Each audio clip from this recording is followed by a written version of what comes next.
The aliens thought Earth was a farm. A quiet planet. A broken people.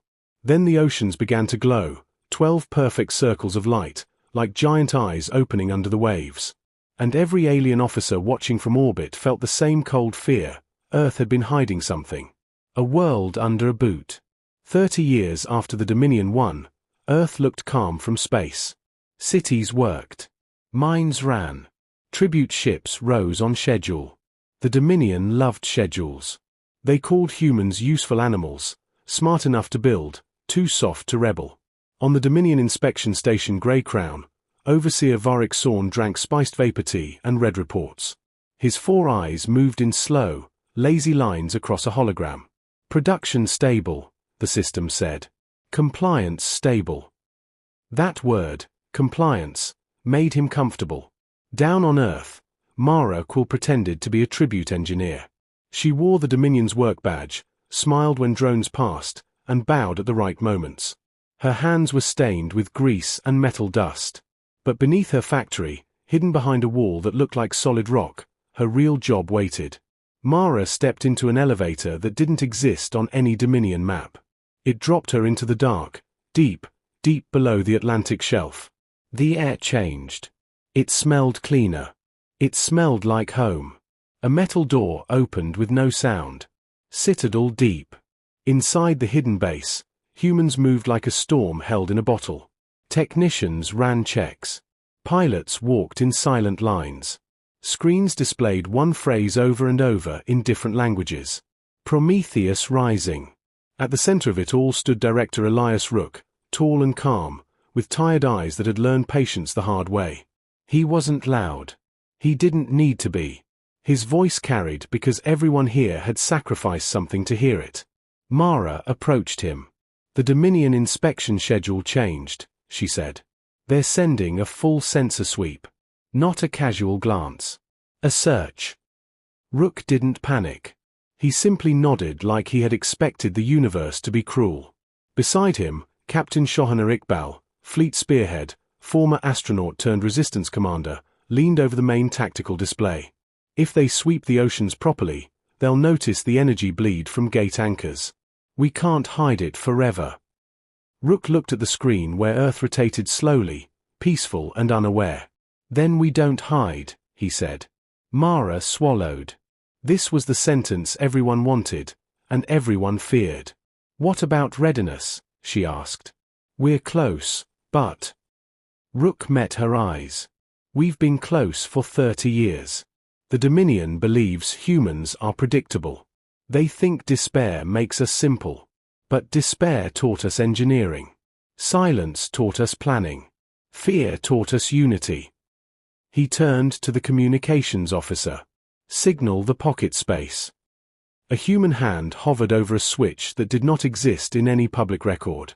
The shadow gate wakes. Far beneath the ocean, ancient rock around the gate anchor began to vibrate. Not violently, like a heart waking up. Water shimmered. Pressure sensors screamed. Then the sea itself glowed. 12 places across the world lit up at the same moment. Pacific trenches, Atlantic rifts, Indian Ocean hollows. From orbit, it looked like Earth had suddenly grown a crown of stars. On Grey Crown, alarm screamed into Varric Sorn's skull. He spilled his tea and stood so fast his chair snapped backward. What is that? He hissed. A young Dominion analyst trembled. Energy surge from below oceans. 12 points. Sir, they resemble jump signatures. Varric's throat tightened. Jump signatures belonged in space. They did not belong inside a planet's ocean. Impossible, he said, because the Dominion had built an empire on that word. Impossible was their fence. Then the fence broke. The circles widened into rotating spirals, wormholes, but different. Cleaner. Sharper. The light had edges like blades. And from the first shadow gate rose a ship. Not a Dominion cruiser. Not a captured wreck. A human warship, sleek, dark, with a hull like sharkskin and engines that moved like silent thunder. Then came another. Then 10. Then 100. Thousands poured out like a held breath finally released. The secret Armada. The human fleet formed instantly into patterns the Dominion computers couldn't predict. They didn't cluster like frightened prey. They spread like chess pieces already knowing the endgame. Captain Shohana watched the formation on the Citadel Deep display and felt her chest tighten with pride. "These crews trained in caves," she whispered. "Some never saw real sunlight." Mara imagined those hidden children growing into pilots and engineers, learning the stars through screens and stories. Growing up with one promise: freedom is coming. Rook activated a channel that only the Resistance could hear, micro-receivers hidden in factories, farms, even Dominion kitchens. His voice went out to billions of humans who had learned how to look obedient while staying sharp. "Today," he said, "we stop surviving. Today, we start living." In thousands of work sites, humans froze for a heartbeat. Then they moved with purpose. Tools became weapons. Drones were jammed. Dominion patrols found doors locked and halls empty. The world didn't explode into chaos. It snapped into a plan. First strike. In orbit, Varric Sorn watched the human ships take positions around Dominion stations like wolves around a campfire. His officer shouted, "They're targeting comm arrays." Varric slammed claws onto the console. "Return fire. All batteries." Dominion plasma cannons roared. Bright spears crossed space. The human ships didn't meet the blasts head-on. They bent. They moved in bursts, short jumps, micro-wormholes flickering like blinking eyes. Dominion shots hit emptiness. Human missiles appeared behind Dominion turrets as if space itself had betrayed them. One by one, Dominion comm arrays died. Varric's station shook. Lights died. Gravity flickered. A human voice cut through Dominion channels. Clear, calm, almost gentle. "This is the United Earth Fleet," the voice said. "You have ruled us with fear. Now you will learn a human lesson. Fear is a tool. And we finally took it back." Varric stared into the void, mouth dry. "How did they build this?" he whispered. He didn't know the answer. But Mara Quill did. Because humans didn't build a fleet with comfort. They built it with stolen scraps, hidden cities, quiet courage, and 30 years of rage turned into math. And now the Shadow Gate stood open. And Earth had finally stood up. A commander who doesn't believe. 3 light days away, Dominion Supreme Commander Keth Ralza received the broken distress signal. It came in pieces. Static. Blood in the data. Earth, thousands. Gates, impossible. Keth replayed it twice and felt anger rise. "Earth is conquered," he said. "A conquered species cannot surprise an empire." His tactical advisor hesitated. "Commander, sensors confirm unusual wormhole activity around Sol." Ketha's 4 eyes narrowed. "Then we cut the head off the lie." He ordered the Harvest Fleet forward at maximum burn, 500 warships, enough to crush any local uprising. Human war is not Dominion war. Back in Earth orbit, Captain Shohana led the spearhead strike. Her ship, UES Nightglass, darted through debris fields, using broken Dominion panels like cover. Rook's strategy was simple and brutal: blind the enemy, then split them. Dominion fleets fought like walls. Humans fought like knives. Mara, now aboard a mobile command carrier, listened to the battle reports. Station Delta silenced. Dockyards jammed. Enemy reinforcements delayed. Then a pause.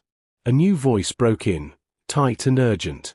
"Captain, Dominion battle line is forming above lunar orbit. They're trying to box us." Shohana inhaled slowly. "Let them." Mara looked at her, confused. "Let them trap us." Shohana's mouth curved into a thin smile. "No. Let them think they can." The first human miracle. Shohana ordered a retreat pattern that looked like panic. Human ships pulled back, leaving gaps.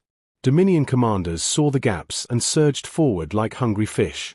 Then Rook activated Phase 2.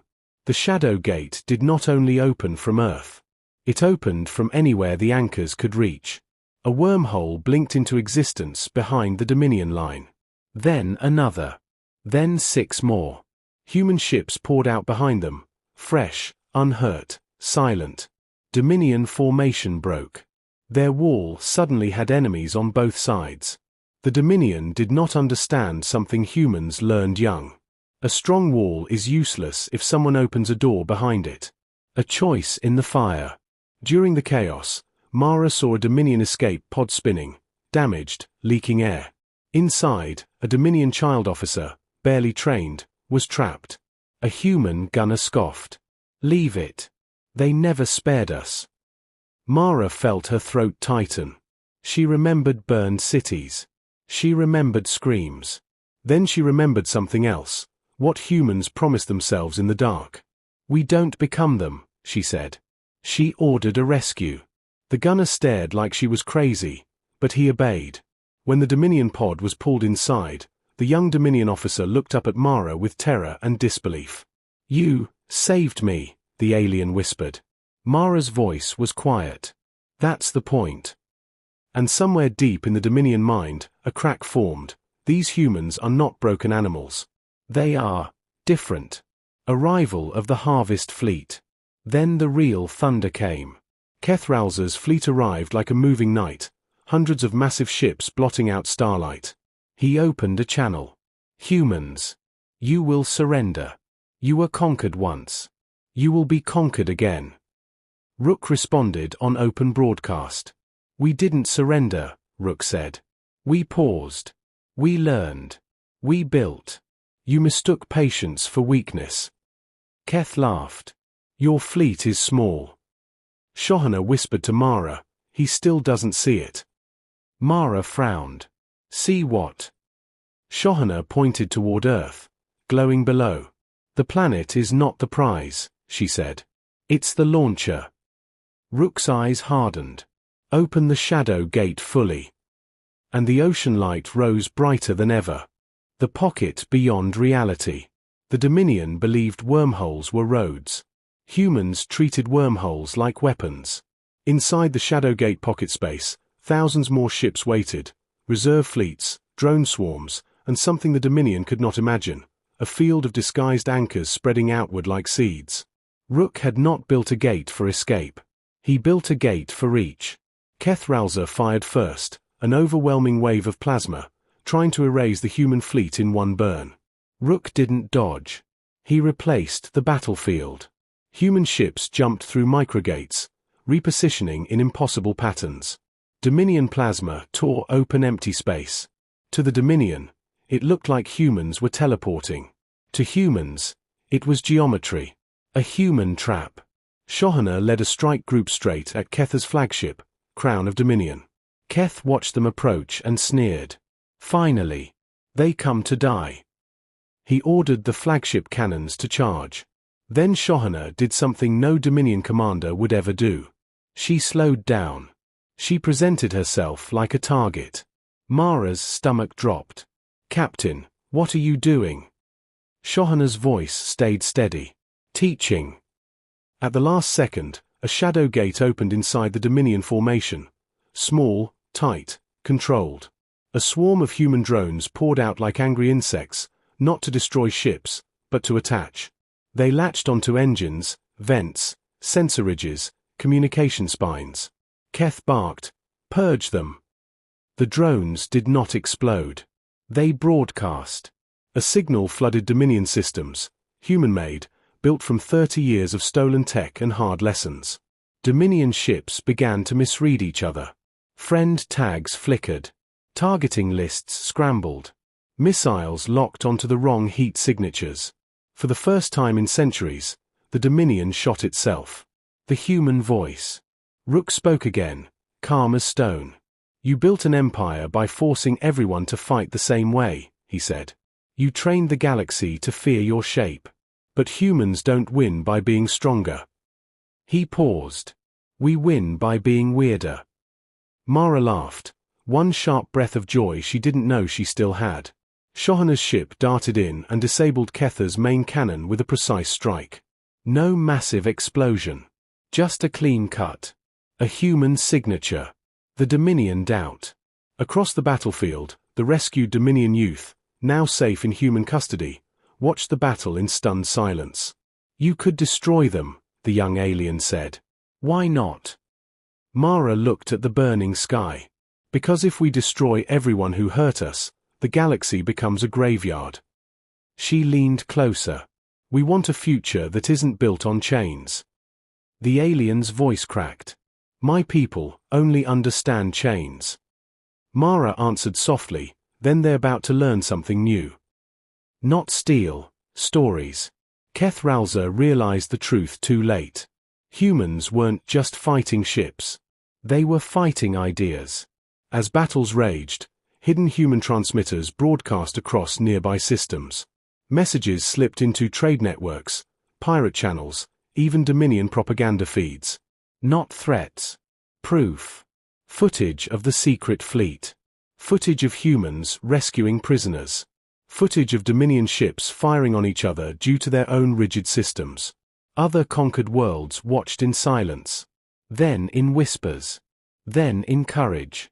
Keth screamed at his comm officer. Shut it down. But humans understood something the Dominion never cared to learn. You can't bomb an idea once it becomes useful. The betrayal of certainty. A Dominion captain, older, scarred, opened a private channel to Mara's carrier. We surrender, the captain said, voice shaking. We were told humans were beasts. But beasts do not plan for 30 years.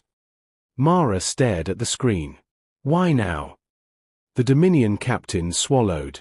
Because the Supreme Commander promised us victory. And I see his fear. He is uncertain. Mara's eyes narrowed. Hold position. Power down weapons. You fire once, and we end you. The Dominion captain bowed. Understood. Shohana watched Mara with surprise. You're taking prisoners. Mara answered, we're taking choices. The gate becomes a net. Rook activated the next phase. Gate anchors, long hidden in asteroids and dead satellites, opened across the edge of the system. The shadow gate wasn't one door. It was a net. Keth tried to retreat. Rook closed the exits. Ketha's flagship slammed into a ring of human ships. Shohana spoke, voice ice calm. He's trapped. Mara's hands trembled, not from fear, but from the weight of it. This was the moment humans had dreamed about in basements, caves, and silent schoolrooms. Rook opened a channel to Keth directly. You invaded us, Rook said. You burned our cities. You stole our lives. Keth snarled. And I would do it again.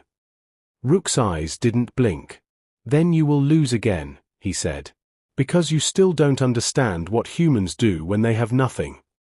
He leaned forward. We invent. The final test. Keth Ralza, desperate, armed a weapon the Dominion used only for punishment. A Starcore lance, designed to crack planets. He aimed it at Earth. Mara's blood turned cold. He'll kill billions. Rook's jaw tightened. His choosing pride over survival. Shohana looked at Mara. This is where we prove what kind of humanity we are. Human ships surged, not in anger, but in alignment. The shadow gate opened one last time. Massive, stable, bright like sunrise. Not to send ships out. To pull something in. A shield lattice, built from reverse-engineered Dominion tech, improved by human creativity, unfolded over Earth like a protective sky. The lance fired. It struck the lattice. For a heartbeat, space went white. Then the light faded. Earth remained whole. Keth stared in horror. They protected the planet, he whispered, as if the concept was new. Rook replied, you think power is destruction. We learned power is defense. A human ending that isn't an ending. Ketha's fleet surrendered in pieces, captains turning off weapons, crews refusing orders. The Dominion was built on fear, and fear had finally failed. On Earth, millions stepped outside and looked up. For the first time in 30 years, the sky felt like it belonged to them. Mara walked onto a viewing deck as the first sunlight touched her face without a Dominion drone watching. She didn't cry loudly. She simply breathed like someone learning oxygen again. Shohana stood beside her. We won. Mara shook her head slowly. We survived. Winning is what we do next. Rook's final broadcast went out, not just to Earth, but outward into the listening galaxy. "We are humanity," he said. "We do not kneel. We do not conquer to feel tall. We build, we protect, and we remember." He paused, letting it land. "If you want peace, come speak. If you want chains, look at the sky and understand, the Shadow Gate is awake." And somewhere beyond Sol, worlds that had lived under Dominion boots whispered a dangerous new word: hope.